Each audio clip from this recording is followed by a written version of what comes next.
Thank you, Lacey. As Lacey said, good day, everyone, and thank you for joining us today. My name is Dr. Alison Wallace, and I'm a thoracic surgeon here in Nova Scotia, which means I specialize in treating patients with lung cancer. Today, I'll be speaking about radon and its hidden role, but important cause of lung cancer. After my talk, Dr. Strang, Chief Medical Officer of Health of the Department of Health Promotion and Protection, will discuss the Nova Scotia Radon Working Group and the provincial response. You'll then hear from Lacey MacKinnon from Lung NSPEI about awareness and community programs.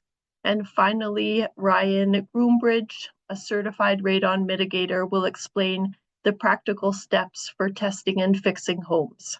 Let's begin.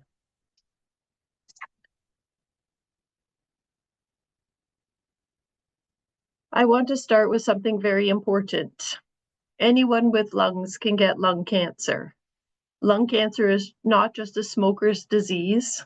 Smoking is one cause, but is not the only cause. Lung cancer has many causes, and one of the most important and most overlooked is radon, and that's why we're here today. Let me tell you about a patient I met in clinic. They were 50 years old, never smoked, healthy, active, no family history of lung cancer, no warning signs, no symptoms. They had a CT scan after a minor accident, and by chance, a small spot was seen in their lung. At first, it looked like a scar, but when we investigated it further, it turned out to be lung cancer. This person had done everything right. They didn't smoke, they exercised, they lived a healthy life, and yet they had lung cancer. When we looked deeper into their story, we found something important. They had high radon levels in their home. This is not rare, this is not unusual. This is something I now see again and again. Next slide. We need to change how we think about lung cancer. Most people still associate it with smoking, but here's the truth. 1 in 5 people with lung cancer have never smoked. Next slide.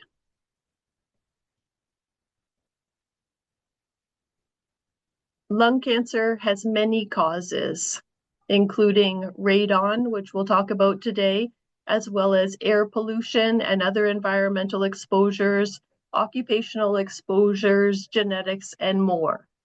Radon is the second leading cause of lung cancer in Canada and the leading cause in people who have never smoked.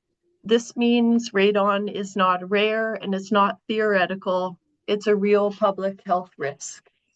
Next slide.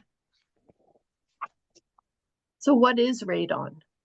Radon is a natural radioactive gas. You can't see it, you can't smell it, you can't taste it. It comes from the natural breakdown of uranium in the soil and rock, and it seeps up into buildings through cracks in the foundation and sump pumps. Modern homes are tightly sealed for energy efficiency, which means radon can get trapped and build up to dangerous levels indoors. Next slide. So how does radon cause lung cancer? Radon is radioactive. When we breathe it in, tiny radioactive particles settle deep inside the lungs. Over time, these particles damage the cells in the lung and change their DNA. Slowly, silently, these damaged cells can turn into cancer. And this happens without pain, without symptoms, without warning signs. That's what makes radon so dangerous. You can't feel it, you don't see it, you don't know it's happening. By the time symptoms appear, lung cancer is often advanced. So this isn't just about biology, it's also about timing. When lung cancer is found early, we can cure it. When we find it late, we cannot. And this is why prevention matters. Next slide. Canada has some of the highest rates of residential radon exposure in the world. Collectively, Canada is the third highest, has the third highest radon levels in countries that are testing for it. This means that radon is responsible for thousands of lung cancer cases every year. Next slide. Here in Atlantic Canada and Nova Scotia, radon levels are among the highest in the country. In fact, 1 in 3 homes in Atlantic Canada exceed Health Canada's recommended limit of 200 becquerels per cubic meter. This means that it isn't something that's happening elsewhere. It's happening in our homes, in our neighborhoods, and in our communities. Next slide. The good news is that radon exposure is preventable. So here's the most important part of this talk. Radon-related lung cancer is preventable, and its prevention is simple and effective. The first step is to test your home. It's the only way to know your radon level. The second step is to fix it if the levels are high, above the recommended guidelines. Radon mitigation works. Mitigation systems can reduce radon levels dramatically and protect your family's long-term health. Next slide. Let's talk about money for a minute. When you compare costs, radon mitigation costs between $1,500 and $3,500. In contrast, lung cancer treatment costs anywhere from tens to hundreds of thousands of dollars. But more importantly, one protects life, the other tries to save it after the damage is already done. Next slide. Let me finish where I started with my patient, who never smoked, had no symptoms and no warning signs, but they had radon exposure. Their story is becoming more common. Lung cancer is not just about smoking. It's about the environment, it's about exposure, it's about what we breathe every day. Radon is invisible, but the consequences are not. Next slide. If there is one message I want you to take from today, it's this: testing your home for radon is an act of prevention. Fixing high radon is an act of protection, and awareness saves lives. Next slide. If you'd like to learn more about the Across Canada Radon Survey that was published in 2024, the link for it is there, and I can be reached if you have any questions or concerns at the email address below. Thank you for your attention. Up next is Dr. Strang, who will talk about the Nova Scotia Radon Working Group. Thank you. Thanks, Dr. Wallace, and good afternoon, everybody. Thanks for taking the time to join. So built on that understanding of the importance of radon and the importance of people being aware and having opportunities to test and, if necessary, mitigate, we have developed a provincial collaboration on radon. Next slide, please. So that was formed in 2018. It doesn't mean that action on radon only started then, but this was really about bringing different departments and other partners together to work more collaboratively on things that were well underway. So as members, we have my department, Department of Health and Wellness, Natural Resources, who really are the lead on kind of radon mapping and collating all the testing.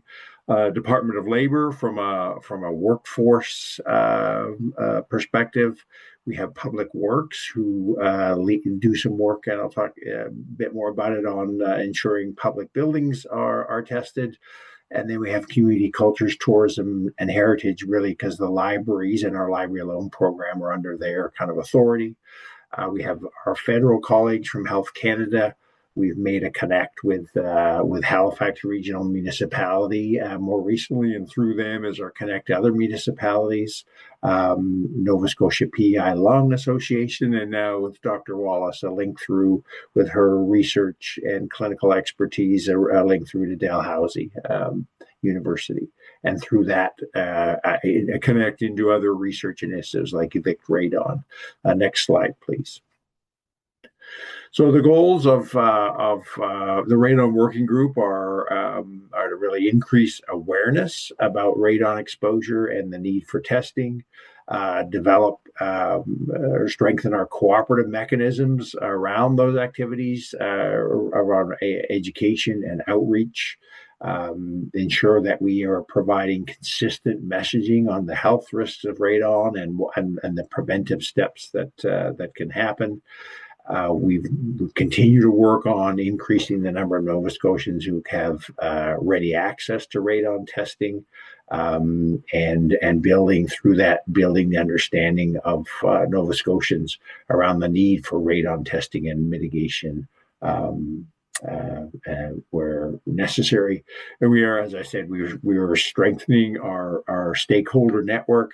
And as I said, more recently, we brought in to connect with municipalities and Dalhousie University in that network. Next slide, please. So what have we done? If you may or may not be aware, but every year, November is Radon Awareness Month. So we work to collaborate and coordinate our public awareness, especially during that month.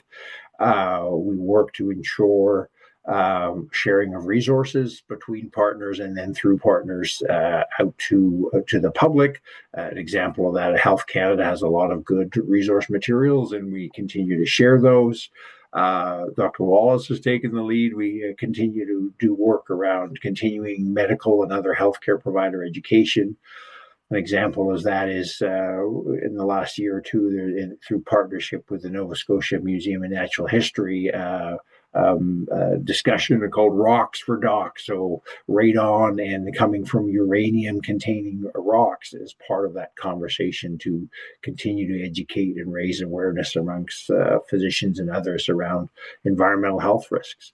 And then, especially through Nova Scotia PEI Lung, we link with similar activities happening in our other maritime provinces, New Brunswick and PEI. We continue to support the development and the ongoing updating of the Nova Scotia radon map. If those of you haven't seen it, I'm sure you'll hear more about this later on in the presentation, but we have a robust radon map, which helps inform understanding of where the greatest risk of radon is. But I do have to make the caveat that there is no area of the province where there's no risk. So it's important to understand that no matter where you live, testing is important. We continue to support the Library Alone program that is run through, as I said, the Department of the Library program, the library section of Communities, Culture, Tourism, and Heritage. We sort of work with them to, bring forward and get support for additional funding asks, raising awareness. We also work and continue to support raising awareness about the Nova Scotia PEI Lung, their own test kit program as well. One of the concrete things, I think, which is an important step, the work, it was led by Nova Scotia PEI Lung, but with the whole Radon Working Group was involved. Several years ago, we engaged the Nova Scotia Real Estate Commission, and now Nova Scotia has a course that all real estate agents have, people who are licensed, need to take that course, and it's all about making sure that in the transaction of homes and other buildings, that the people who are involved in that are aware of the need to think about radon testing. And I said earlier, our enhanced collaboration through Dr. Wallace and Dalhousie, linking through to the national initiative, Evict Radon, so stronger connects with the research community. And we continue to strengthen our links with municipalities. Last year, one of my colleagues, medical officers of health, presented at a conference of municipal administrators, and continue to work with them about what they could do to make sure they have information accessible to their residents around radon. And lastly, we continue to work with a number of other partners, Nova Scotia Community College. Health Canada has been the lead on that in terms of in their building trades programs, that there's in the education includes information around radon, working with Efficiency Nova Scotia about continue to try to engage in conversations about If there's any supports for radon mitigation, similarly, we have supports for increasing home efficiency. We've met with the independent property owners of Nova Scotia, who many of them own the smaller apartments, to talk to them about awareness and the testing, and the Nova Scotia Building Advisory Committee, which is chaired by the fire department. Sorry, the fire marshal, but there are representatives from architects, builders, etc. There, again, it's all about making sure they in their work that they're aware of radon, and discussions about the building code happen at that table as well. So through the Radon Working Group, we're really trying to make sure we're involved in building our partnership network, and to make sure radon is an issue that many folks in our communities who are involved in different ways around construction and maintenance, etc., of buildings are aware of that. We continue to work on these issues and look forward for opportunities to strengthen all the work around awareness and access to appropriate testing, and then mitigation. Thanks for the opportunity to present today. I'm not sure who I'm turning. I might turn it back to you, Lacey, perhaps. It'll be me. All right, thank you so much. Okay, so today I'm just going to take a little bit of time to talk about some radon initiatives that Lung NSPEI has been involved in and are continuously involved in as well. So one of our biggest things, we are always advocating for everyone to test their home for radon, as we've kind of hammered in today that it's one of your most important steps to protecting your lung health. Health Canada guidelines are to complete long-term testing. So that's a minimum of 3 months.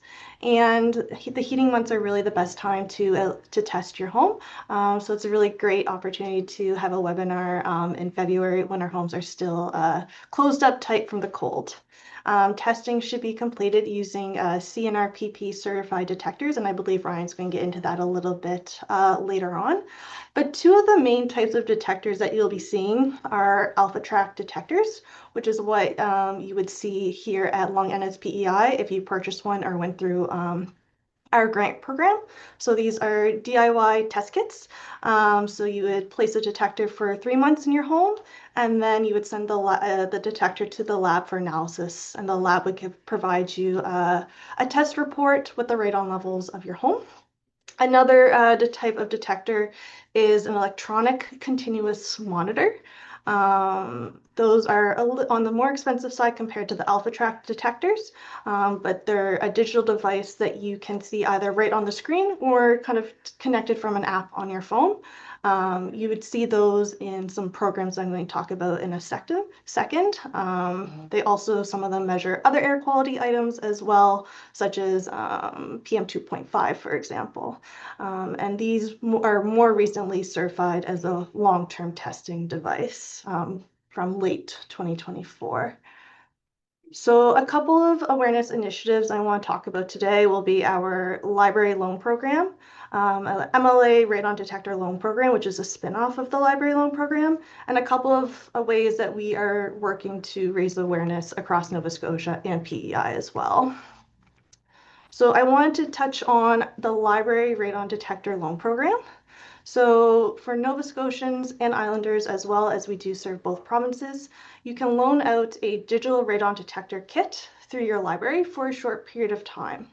So this program was started in 2017, and the purpose of this program was to really build awareness and create access to education resources and screen for potential radon levels in your home.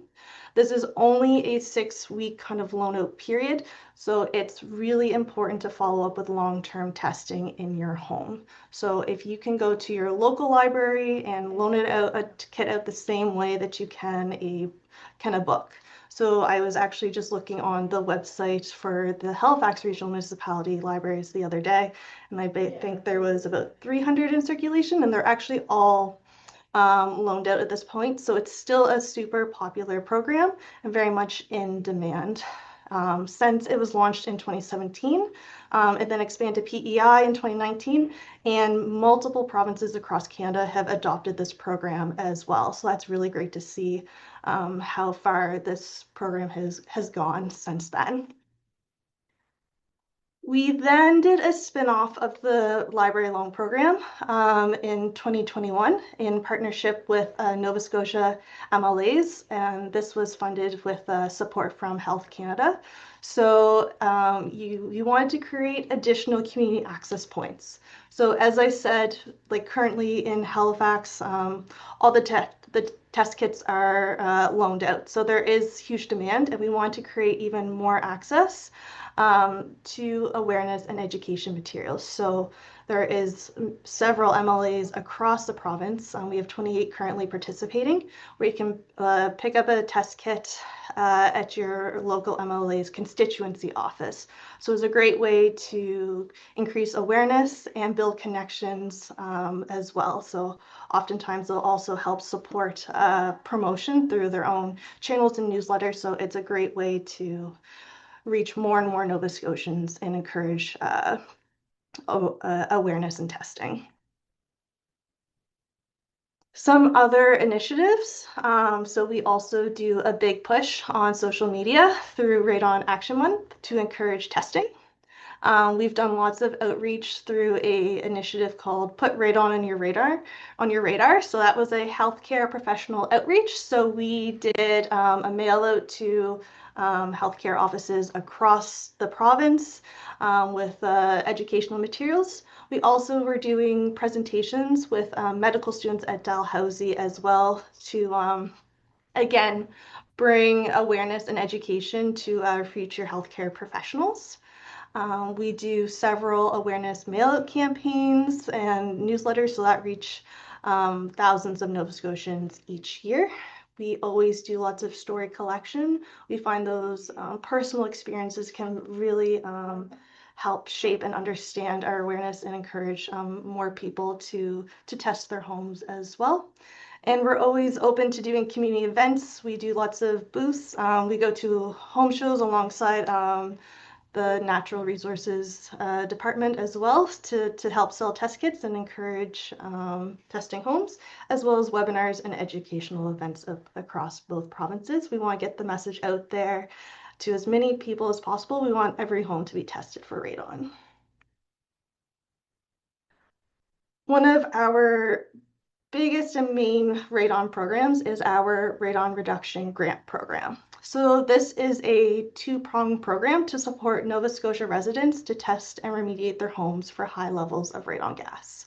So it's intended to assist households who may otherwise not be able to afford to test and or mitigate their homes. So the first prong of the program is our free radon test kit program, and the other one is our Radon Mitigation Assistance Grant Program. And we are super grateful that this program is made possible with funding through the government of Nova Scotia. So testing, typically a test kit here would go for $55. So that can be a pretty manageable expense for a lot of people, but for some households, you know, times are challenging. So it might not be an affordable expense. So we want to reduce that cost barrier. And then same for radon mitigation, as we kind of saw earlier, mitigation can run from $1,500 to $3,500, depending on what's being done in the home. And Ryan's going to get into what the mitigation process looks like next. But that is a large expense, and it can be a real big barrier for people to, you know, protect themselves from the high levels of radon gas, and can even be a barrier for people for testing. Sometimes you don't even want to know what your radon level is if you know you can't fix the problem. So that's where this program comes in to help provide some support. So who is kind of eligible for this? So it's the eligibility criteria for this program is you need to be a resident of Nova Scotia.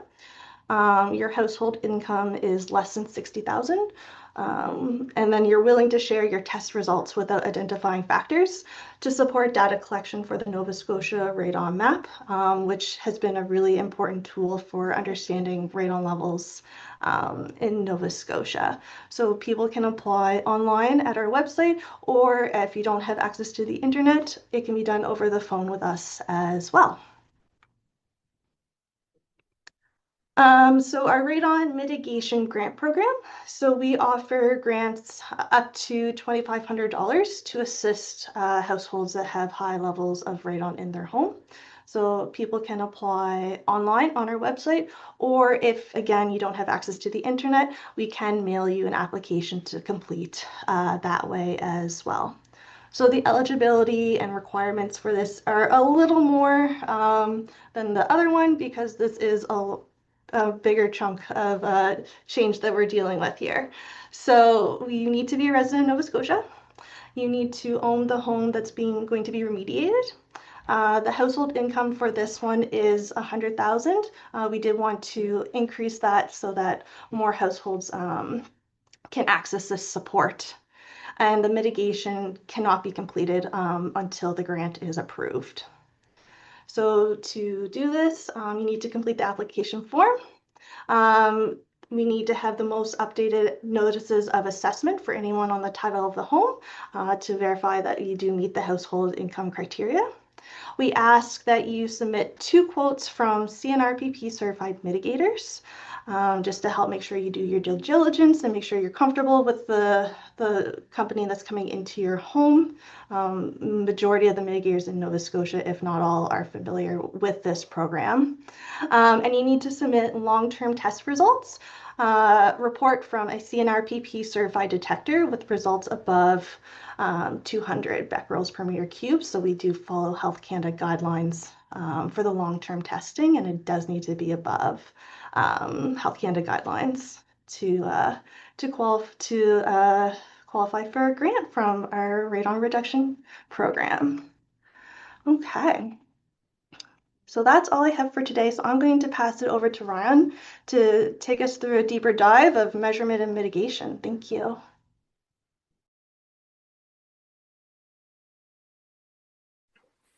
Hello, I'm Ryan Groombridge. I'm a mitigator in Nova Scotia. I'm so happy that the Lung Association invited me to be a part of this webinar. I think it's very important spreading the awareness. A lot of people that I see, some of them have COPD, some of them are worried because they have youngsters that live in their basement. But when it comes to testing your home, you should get to know the CNRPP logo and look them up on the web.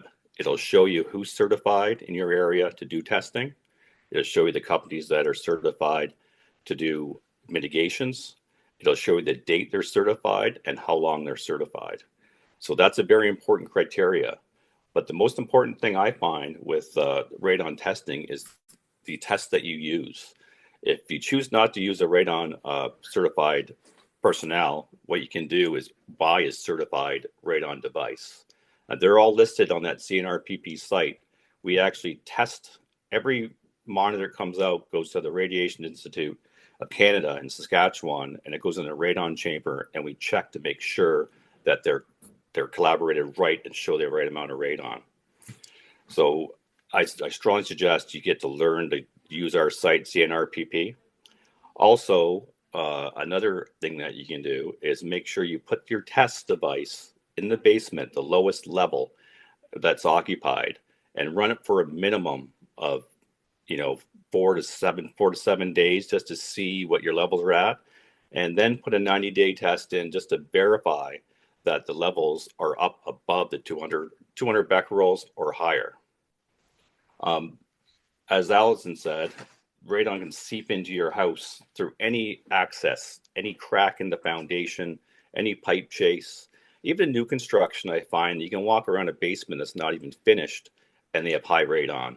A lot of that's because radon comes into your house as a gas and leaves as a solid.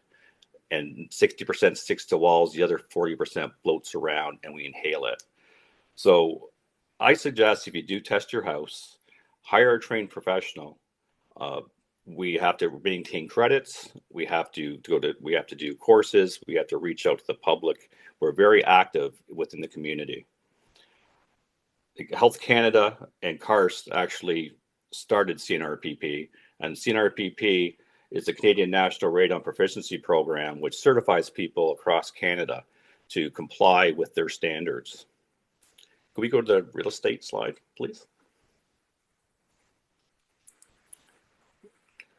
So the roles of real estate, I'm finding that, that's a very important avenue because a lot of people live in 2 or 3 houses in their lifetime. Now, real estate people reach out to their clients that a 4 to 7 day test can determine a short-term level. But Health Canada and I recommend that it's followed by 91-day test just to verify, especially during the winter months when radon's at its highest, that the test was conducted right and that you know your levels. The legal requirements is to use a third party, somewhat unbiased, to validate it. 48-hour test or anything below that is not considered a test. And even if you live in an area or buying in an area that the radon map says you are very low risk or there's no radon, don't go by that. I've tested areas that, it's low on the map and you test the house and it's well over the 200 becquerels. So I guess the first step with handling testing in real estate is for the real estate personnel to talk to their client and tell them that everything can be fixed in the house. Direct your client to a CRPP specialist to talk to you about ways to mitigate with your house and the costs associated with mitigating the house. Actually what I'm finding lately is a lot of clients, a lot of buyers are putting contingencies in their proposal, saying they want to hold back $3,000 until that 91-day test is done, just to verify that the short-term test is accurate. And that's starting to happen more and more and more. Like real estate are really getting involved and really showing that this is a way that we can control radon in the houses, and it also becomes a professional environment too. Like it's the pride of ownership. Like if you test your house and you have a high radon and you go to sell your house, you have to disclose that. That's a legal responsibility. And I believe that through real estate, we can actually go quite a ways. We can actually get people to mitigate more houses. And lately I've noticed too, like when people buy houses or people in their house, like it's not even the 200 becquerels anymore. It's people want it lowest possible in their house. I've mitigated houses at 100 becquerels. I've mitigated houses at even at 60 becquerels because they wanted it lower. It all depends on what you want. Okay, the next slide, Lacey. So these are types of mitigation systems. As you can see, the active soil depressurization system. See, in Canada, we usually run our systems through a rim joist or above grade.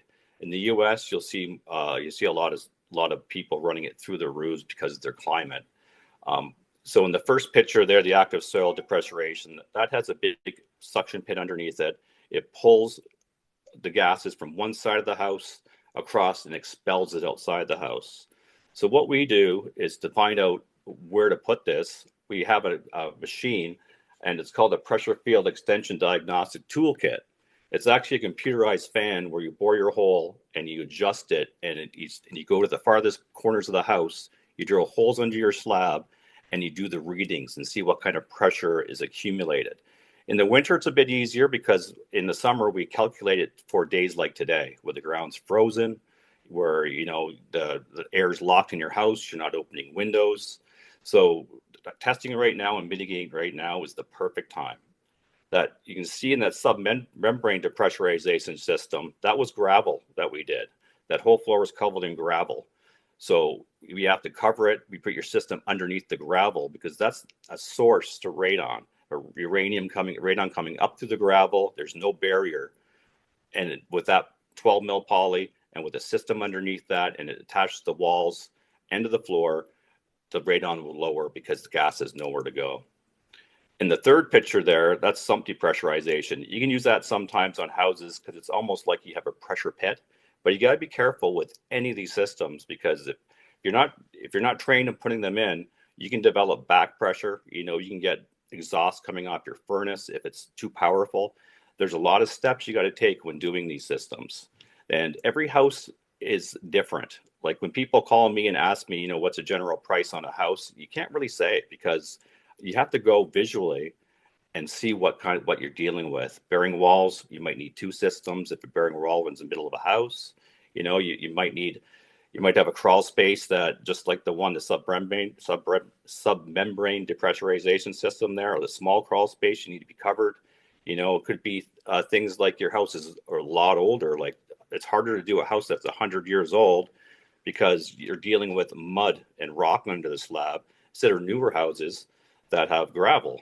And also the newer houses, the ICF homes, the concrete walls, they can be difficult too because you have cold leaks and you can't get your pressure. So it takes a trained professional to know exactly how to mitigate these homes. I have the next slide, Lacey. So this is a rough idea of what you get. This is a radon pressurized system, and that's in basic terms. You can see the fan, you can see the exhaust. And with exhaust, we go by gas code. So we have a lot of variances from windows, intakes, doors. There's a lot of clearance you need to meet. The suction pit, I'm finding that, you'd have to do a big suction pit under a lot of these floors, and because that'll create pressure from the other side of the house. And the thing I can't stress enough is that when you get somebody to quote your system, make sure you go to that CNRPP website and check them out. Check their insurance. I carry a copy of my errors and omissions for radon on me at all times to show my clients. And get involved. Like, get them to show you how they worked out your system. You should have documentation. I provide files, so you'll see the testing, and that's part of our certification. You got to show how you achieve the pressure. You got to show them like the pressure before and after the installation. You got to show them your pressure field extension diagnostic test, and I bring people down after I'm done to show them, to verify, and so they understand what's going on in their home. It's a very important thing, is to make sure you hire someone that knows what they're doing, because our organization, we have to get 10 credits every year to maintain our certification, and we have to carry valid insurance. And so when you do a mitigation, check out the CNRP website, and it'll show you who in your area can do it. Thank you very much.